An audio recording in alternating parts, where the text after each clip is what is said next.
What's up, everyone? Welcome back to episode 40 of the Average Aussies Premier League podcast. If you're listening to us on Spotify or Apple Podcasts, don't forget to give us a follow, give us a 5-star rating. If you're watching us on YouTube, which you could be, don't forget to follow and like and subscribe. Boys, social medias, what have we got? We got X. We got X. We got Instagram. We got and Insta. we got TikTok. Yes, we do. All right, let's Great get into work, it, Jake. fellas. Let's get into it.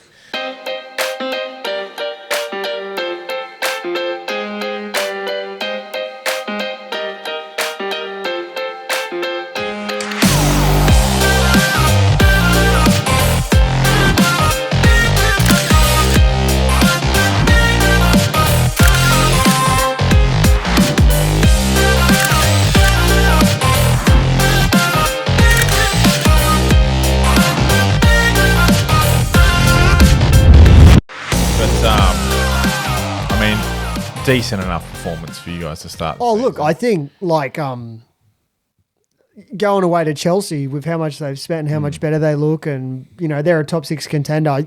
A point, that's all right. Yeah, Chelsea definitely have their house in order in terms of coaching now. Oh yeah, they look like a completely fucking different side to last year. Yeah, completely 100%. different side.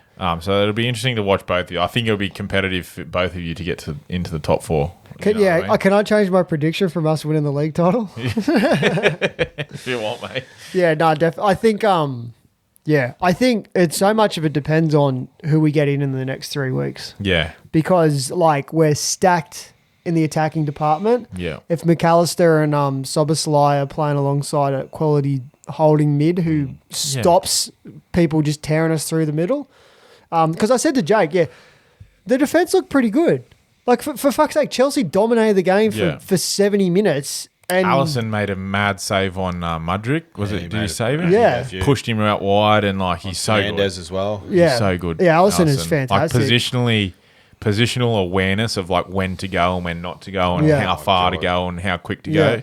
Unreal to watch. And Kanate had a really good game. Yeah. Everyone was relatively solid. There was a few times where I thought, especially that goal we conceded, I was like, Trent, I reckon if he slid, he could have got that fucking ball, but just there was no real fucking effort there. I don't know. I watched that one, and it was one of those ones where it looks like it's near you, but when you're in those situations, if that's Robbo's sliding in. He's trying. I know what you mean, but you've probably been in that position on the field yourself, where it feels like it's right fucking next to you, but you just can't get it. But it's like I just always feel like it's always just out of reach for Trent, and you just never see him making that effort. But it just kind of feels like it's I could understand if it was Van Dijk because he's had fucking one of those serious injuries, but Trent's been pretty good with the injury front.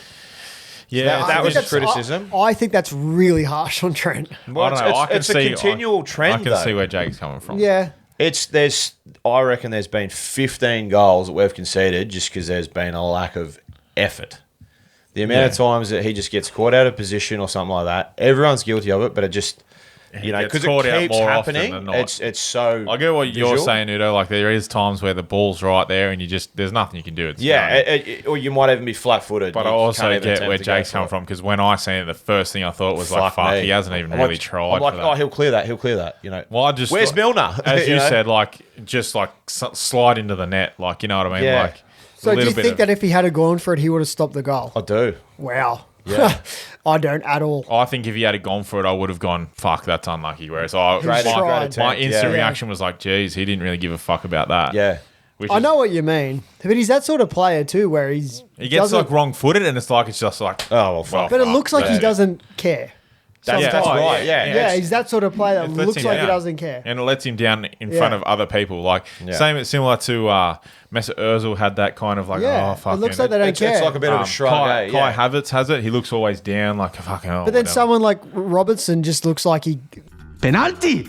There's a penalty! Because he's fucking Scottish. He's just going trying to kill everyone. And that's what I mean. I feel like Trent gets a bit of a hard time because he's in that vein of the player who looks like he doesn't care. Yes, and yes to Jake as well. And it's I think with that look, then you kind of look at the whole picture and you're like, what?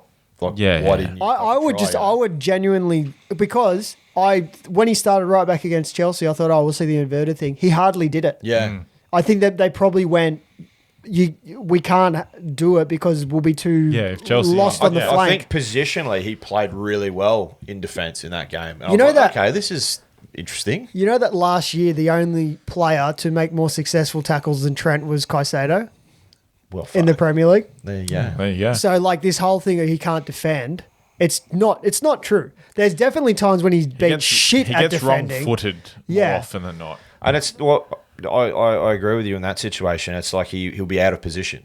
And Yeah. obviously, he's going so far forward, Yeah.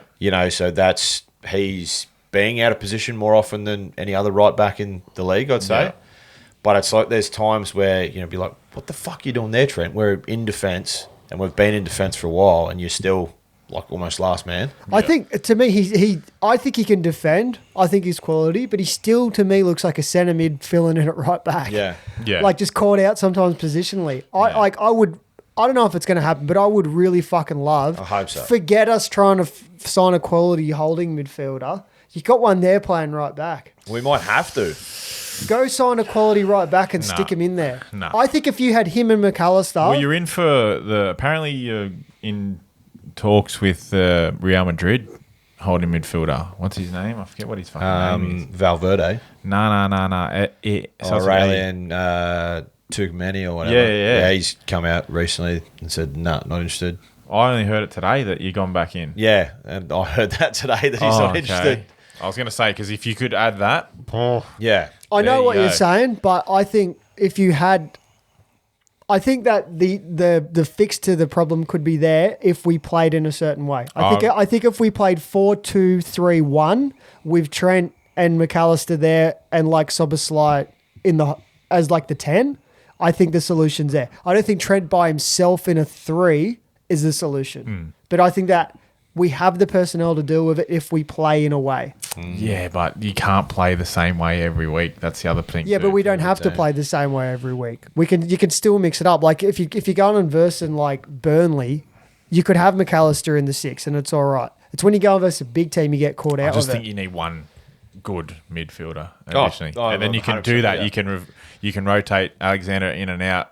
I don't In disagree. and out. I think that a solution to the issue of Well, Trent you've obviously looking. got the money. So if you got £100 million to spend, go and get a fucking good Maybe it was midfielder, just man. an empty fucking bed. Maybe it was, but if it's there, I would say go and get someone good. yeah. But yeah, 'Cause- the solution to the problem of Trent looking out of place in right back him in and the the place lack where he of a wants to quality be. centre mid could be solved with one. Well, there's one extra thing I'd add to that. I think if you get a quality central defensive midfielder, it stops your centre backs from being exposed to, because I feel like that's Van Dijk and that got exposed a bit last year and Shit, it yeah. made them look fucking They half got- the player that they are. They got exposed against Chelsea, but they both defended well and Yeah, dealt with being they can. exposed, which is what But gave me a little bit you of can't hope. do that week in or No, week no, out, no, no, you know no. what I mean? But If you got defensively- someone to break that play, like, because a lot of that midfield play on the weekend, like Chelsea, Liverpool, was just the ball's just going everywhere, and there's no one like for either side like grabbing the ball and being like fucking boom, slow They down. both look Yeah, like they Go needed this a way. holding mid. Let's direct Yeah. play this Yeah. way, and I'm going to pivot for all of you. You just fucking move, and it frees up the attacking options that you have out in front of you. Like, Yeah. you know what I mean? Yeah. Like, you got this like plethora of attacking options, but if you can't direct a play from a pivot, then it's kind of lost on you. And it stops someone like Gakpo having to go and play left-sided number 8, Yeah, Yep. exactly right. which is what he did. And to be fair, I know that he can play there, but he looked lost because I feel like he's been playing Keep going. He's been playing number 9 for fucking ages. Yeah. Or false 9. And then suddenly first game of the season, Klopp's like, your left-sided number 8. Yeah. And he looked fucking lost. Yeah.